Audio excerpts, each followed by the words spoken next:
Aš šiandien trumpai pristatysiu privalomos sveikatos draudimo išlaidas užkrečiamų lygų gydymui ir profilaktikai.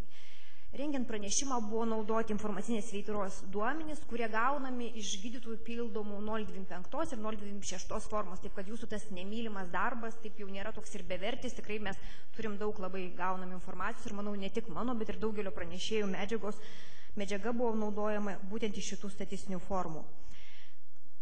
Taip, dabar gydant užkrečiamas ligas PSD biudžeto lėšomis kompensuojamas visas spektras asmens sveikatos priežiūros paslaugų, tai šeimos gydytojo paslaugos, specializuotos ambulatorinės, dienos stacionaro stebėjimo, stacionarinės paslaugos, taipogi atskirai yra kompensuoja žmogaus imunodeficito ligos stebėsenos laboratoriniai tyrimai, centralizuotai perkami vaistai ir vakcinos bei skiriami kompensuojami vaistai. Dabar šeimos gydytojo paslaugos. Šeimos gydytojo paslaugos yra mokama už prirašytą gyventoją pagal amžiaus grupės, bei papildomai mokama už skatinamasias paslaugas. 2013 metais pas šeimos gydytojus dėl užkrečiamų ligų buvo beveik 3 milijonai apsilankymų. Ir mes paskaičiavom, kad jeigu taip vidutinė vieno apsilankymo kaina yra apie 37 litai, tai kainavo maždaug apie 100 milijonų litų. Buvo suteikta apie 470 skatinamųjų paslaugų, tai tokios skatinamosios paslaugos kaip vaikų imunoprofilaktikos paslaugos gydytojų ir slaugytojų bei asmenų vartojančių metadoną patikrinimas nuo užkrečiamų ligų, tokių kaip sifilio, AIDS ir žmogaus imunodeficito, tai to pačio viruso, prašau. Nuo 14 metų lapkričio 1 dienos bus įvedama nauja skatinamoji paslauga tuberkulino mėginio atlikimas 7 metų vaikams ir rizikos grupių vaikams. Už tai papildomai bus skatinami gydytojai. Šeimos gydytojų kaip apsilankymų skaičius pagal amžiaus grupės pasidalino. Tai, aišku, daugiausia vis dėlto lankomasi, kadangi, čia, aišku, ima didelę dalį kvėpavimo takų infekcijos, lankosi vaikai nuo 0 iki 17 metų amžiaus, antroje vietoje yra nuo 18 iki 65 metų amžiaus ir mažiau tenka apsilankymų vyresnio amžiaus žmonėms. Dabar ambulatorinės specializuotos paslaugos.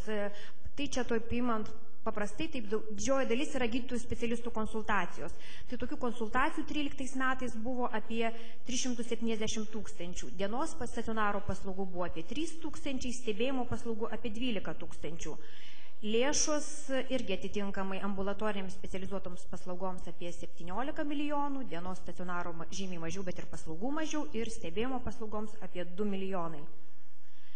Stacionarinis gydymas. Stacionarinis gydymas, kaip ir bet kurioj, tikriausiai paėmus bet kurią ligą, yra brangiausias ir didžiausios PSDF išlaidos būtent yra skiriamos stacionarinio gydymo išlaidoms kompensuoti.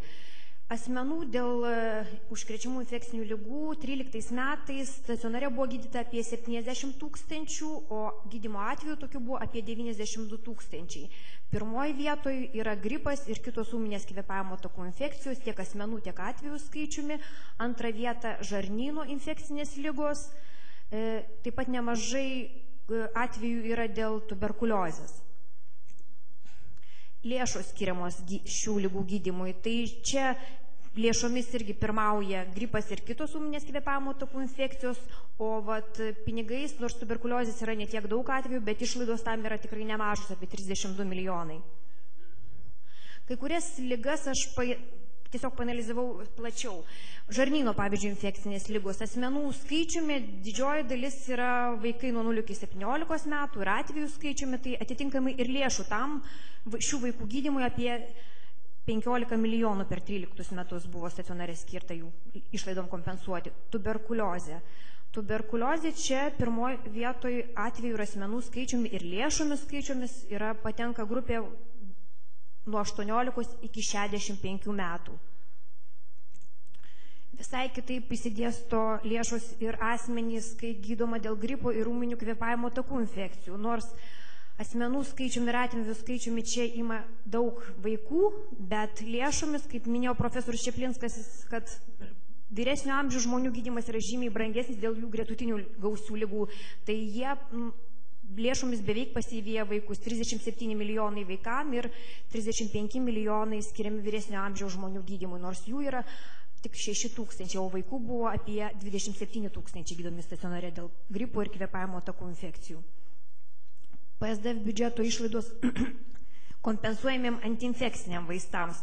13 metais, lyginant su 12, buvo skiriama lėšų daugiau, apie 15 milijonų. Čia didėjimas yra sąskaita žmogaus imunodeficito virusų gydymui skirtų vaistų, kurie iš centralizuotai skiriamų vaistų buvo pereita juos prie kompensuojamo jų skirimo būdo. Jeigu pagal ligas pažiūrėsime, tai vis dėlto labai brangus vaistai yra skiriami virusinio hepatito B ir C gydymui. Tai yra tie pigeliuoti interferonai, kurie jeigu išlaidų struktūroje net sudaro 13,2 milijono. Receptų, aišku, žymiai daugiau yra, receptų skaičiumi yra išrašomi dėl kvėpavimo takų infekcinių ligų gydymo, apie 500 milijono.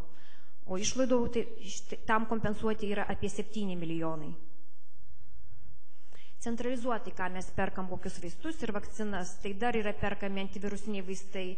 AIDS ligos gydymui skiriama apie 1 milijonas, yra atskirai perkamas vaistas echinokokozė gydyti, kuris 13 metais buvo apie 83 000, specifiniai imunoglobulinai respiracinio sincitinio viruso profilaktikai, tuberkuliozės atsparūs vaistai, vakcinos pagal imunoprofilaktiką tam skirta 13 metais apie 11 milijonų ir kaip viceministras minėjo, nuo lapkričio 1 dienos bus perkama nauja konjuguota pneumokokinė vakcina.